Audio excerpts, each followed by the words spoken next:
The gym smelled faintly of rubber mats and protein powder, a background I barely registered.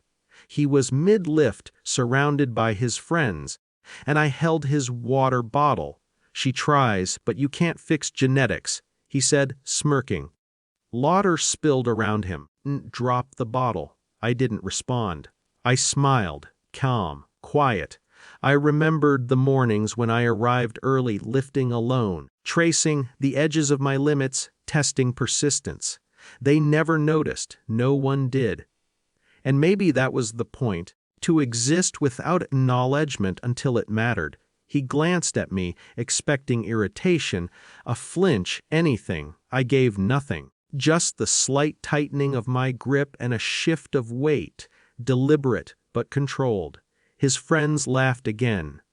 The sound was hollow, noted the micro flickers of unease in their expressions.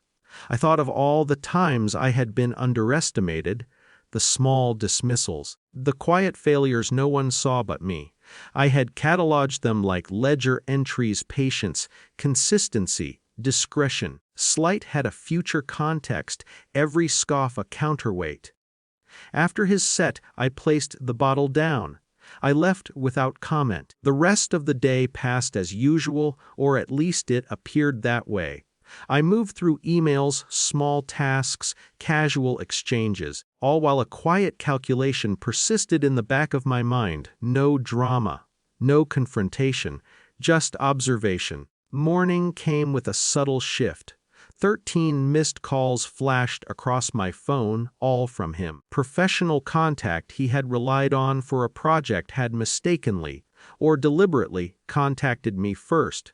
Requests, clarifications, urgent advice. Authority had intervened without ceremony.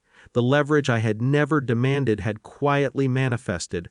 I stared at the calls, implications settling around me like dust in sunlight. There was no triumph in shouting or retaliation. The balance had shifted without spectacle. He was dependent now, and I remained composed.